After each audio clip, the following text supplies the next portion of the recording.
Halo teman-teman, perkenalkan nama saya Angelina Malpardosi dengan NIM 85988766 dengan mata kuliah pembelajaran PKN di SD dengan dosen pembimbing saya Ibu Ika Purnamasari, SPD MSI. Di sini saya akan menjelaskan pembelajaran PKN dari modul 11 yang berjudul Karakteristik Warga Negara Indonesia dalam konteks individu yang berbineka tunggal ika. Yang pertama ada KB1 atau Kegiatan Belajar 1 Warga Negara yang Cerdas. A. Konsep warga negara. Warga negara atau dalam bahasa Inggris disebut citizen, dalam bahasa Yunani yakni civis atau asal katanya civizus yang berarti penduduk sipil atau citizen. Apa itu warga negara yang cerdas? Warga negara yang cerdas adalah warga atau masyarakat yang mampu menjaga dan membina ketertiban serta sadar hukum. Menurut Aristoteles, yang disebut warga negara adalah orang yang secara aktif ikut mengambil bagian dalam kegiatan hidup bernegara, yaitu orang yang bisa berperan sebagai orang yang diperintah dan orang yang bisa berperan sebagai yang memerintah. Dengan menurut Aristoteles, dalam maksud warga negaranya itu, maksudnya adalah kita harus selalu aktif dalam setiap hidup bernegara dan harus bisa berperan sebagai manusia yang diperintah maupun orang yang memerintah. Sebagai contoh, menguasai atau yang memerintah seperti presiden yang menguasai sebuah negara dan memerintah rakyatnya untuk menaati peraturan. Dan sebagai contoh yang dikuasai atau yang diperintah seperti masyarakat yang dikuasai dan diperintah oleh atasannya. Dan B. Karakteristik warga negara yang cerdas. Warga negara yang cerdas erat kaitannya dengan kompetensi warga negara, sebab warga negara yang cerdas mesti memenuhi sejumlah kompetensi serta mampu mengaplikasikannya dalam praktik kehidupannya sehari-hari. Agar kita benar-benar memahami unsur-unsur kompetensi dasar warga negara itu, berikut diuraikan satu persatu masing-masing kompetensi tersebut.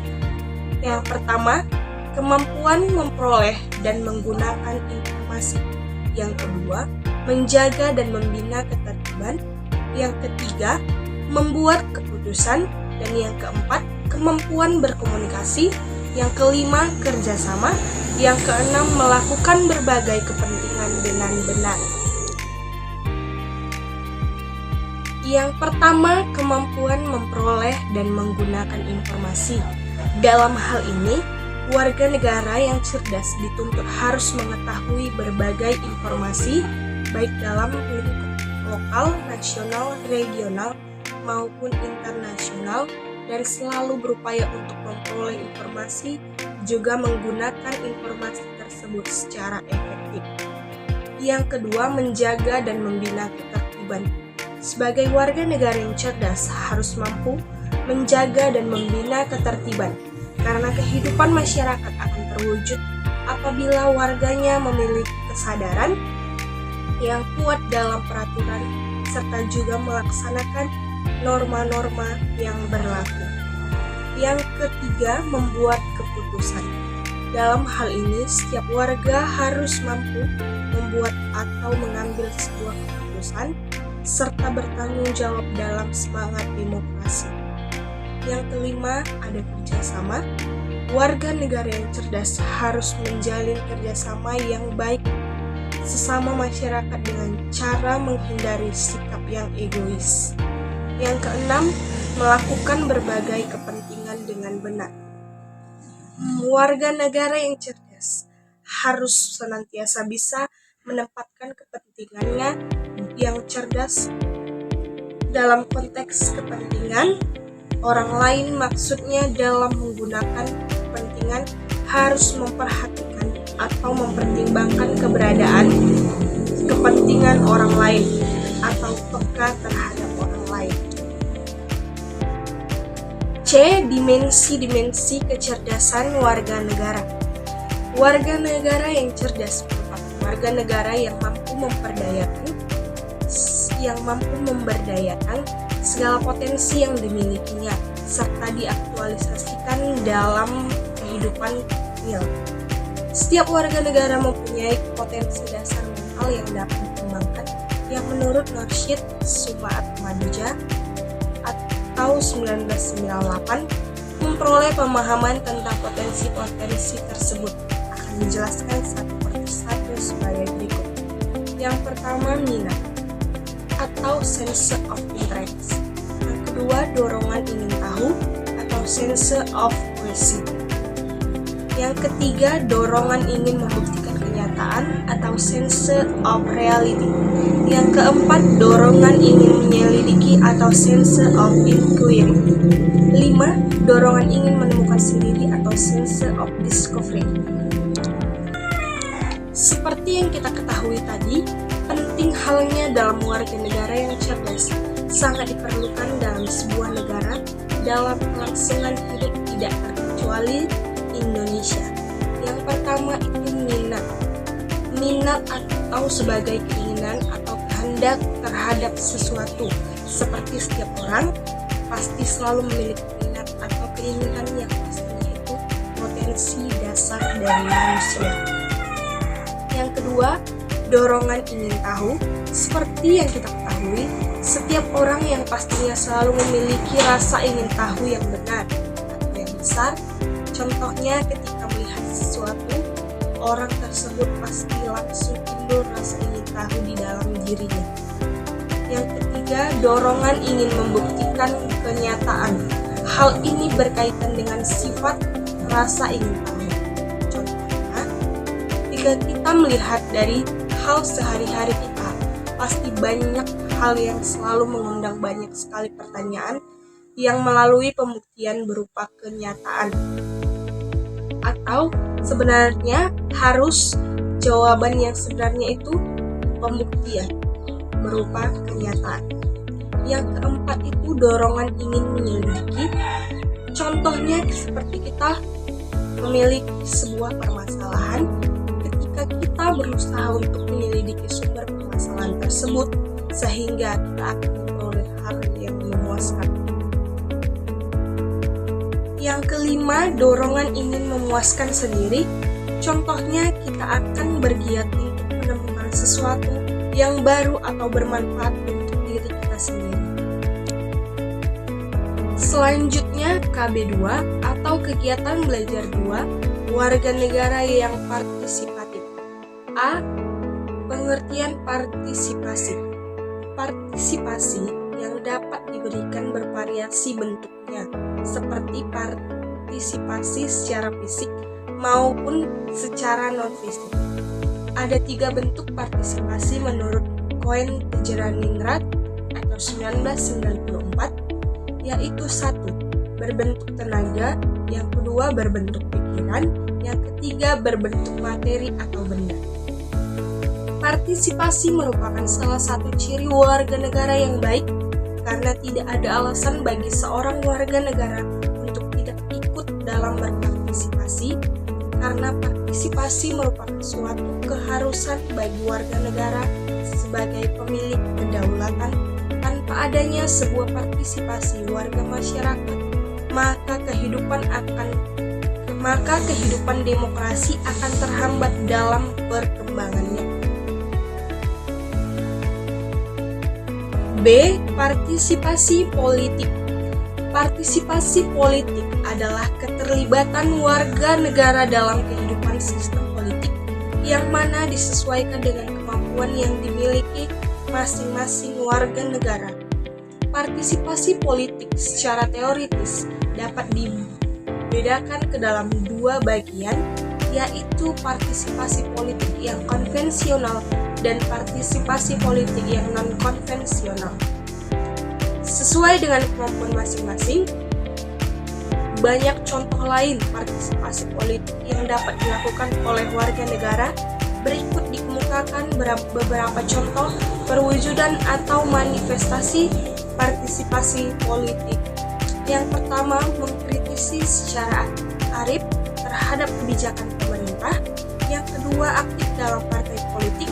Yang ketiga, aktif dalam kegiatan lembaga swadaya masyarakat atau LSM. Yang keempat, diskusi politik. C. Partisipasi sosial.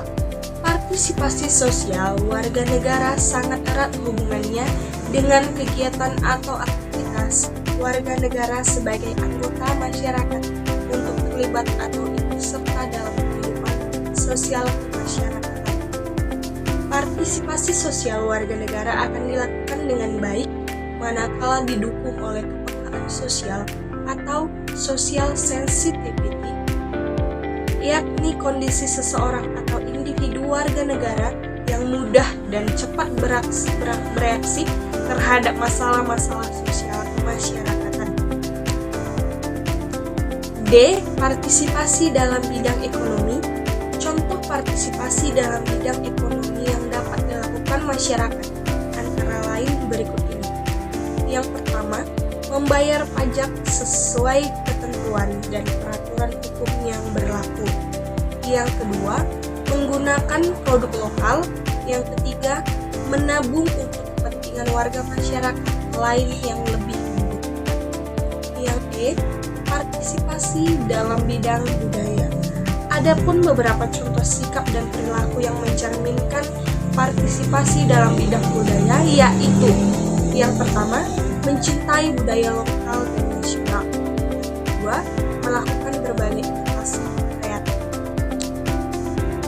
Selanjutnya ada kegiatan belajar 3 atau KB3, warga negara yang bertanggung jawab. A. Pengertian tanggung jawab. Aristoteles mengatakan bahwa warga negara yang bertanggung jawab adalah warga negara yang baik, sedangkan warga negara yang baik ialah warga negara yang memiliki keutamaan atau excellency atau kebajikan atau virtue selaku warga negara. B. Bertanggung jawab atau tanggung jawab warga negara terhadap Tuhan Yang Maha Esa. Tanggung jawab warga negara terhadap Tuhannya diwujudkan dengan beribadah sesuai dengan keyakinan atau kepercayaannya masing-masing. C. Tanggung jawab warga negara terhadap masyarakat. Sebagai contoh atau sebagai anggota masyarakat, setiap individu mempunyai tanggung jawab, antara lain diwujudkan dengan sikap dan perilaku sebagai berikut. 1. Memelihara ketertiban dan keamanan hidup bermasyarakat. Yang kedua, menjaga dan juga memelihara rasa persatuan dan kesatuan masyarakat. Yang ketiga, meningkatkan rasa solidaritas antar sesama. Yang D. Tanggung jawab warga negara terhadap lingkungan. Apa yang menjadi tanggung jawab warga negara terhadap lingkungan? Warga negara dapat menjaga juga memelihara kebersihan dengan tidak membuang sampah secara sembarangan dan banyak hal lain untuk menjaga lingkungan. Jadi, sebagai masyarakat Indonesia yang baik, kita harus menjaga lingkungan agar selalu nyaman dan menjadi negara yang disukai oleh banyak orang. E. Tanggung jawab warga negara terhadap bangsa dan negara. Oleh karena itu, dapat ditegaskan bentuk-bentuk sikap dan perilaku warga negara yang mencerminkan perwujudan tanggung jawab terhadap negara dan bangsa, yaitu sebagai berikut. Yang pertama, menjaga dan memelihara nama baik bangsa dan negara. Yang kedua, menjaga persatuan dan kesatuan bangsa kita dengan menghindari sikap dan perilaku yang tidak baik. Yang ketiga, meningkatkan wawasan kita terhadap kebangsaan agar semakin paham akan kebangsaan dan semangat kebangsaan dalam diri warga negara. KB 4, warga negara yang religius dan penuh toleransi. A. Manusia sebagai makhluk religius. Manusia adalah homo religius, yang artinya makhluk yang beragama.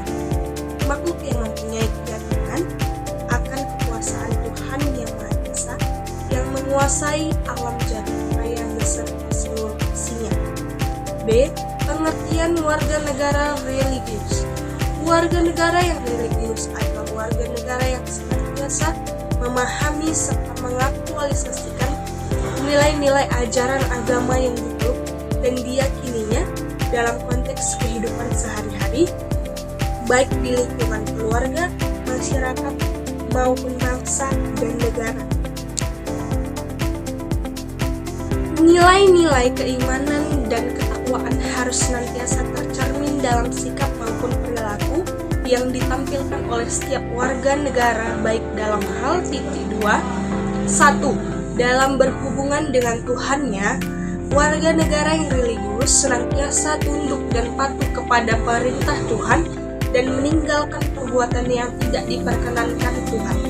Yang kedua, dalam berhubungan dengan sesama warga negara yang religius senantiasa menjalin hubungan atau interaksi sama warga negara atas dasar prinsip persamaan sebagai makhluk Tuhan yang memiliki harkat, derajat, dan martabat. Yang ketiga, dalam berhubungan dengan lingkungannya, warga negara yang religius senantiasa berusaha seoptimal mungkin untuk memelihara dan menjaga lingkungan untuk menunjang kehidupan masyarakat yang lebih baik. Yang keempat, dalam berhubungan negaranya, warga negara yang religius berusaha menempatkan dirinya sebagai warga negara yang berkewajiban untuk melaksanakan hak dan kewajiban dengan baik dan penuh tanggung jawab. C. Pentingnya suatu toleransi. Toleransi merupakan sikap lapang dada terhadap prinsip atau pendirian orang tanpa mengorbankan prinsip dan pendirian sendiri. Secara umum, toleransi dibagi ke dalam 2 jenis, yaitu 1. Toleransi agama, yang kedua, toleransi sosial. Toleransi agama adalah toleransi yang menyangkut keyakinan yang berhubungan dengan akidah. Sedangkan toleransi sosial yaitu toleransi yang menyangkut hubungan sosial kemasyarakatan. Sekian penjelasan saya dari modul 11. Semoga bermanfaat buat teman-teman semuanya. Sekian dan terima kasih. Thank you.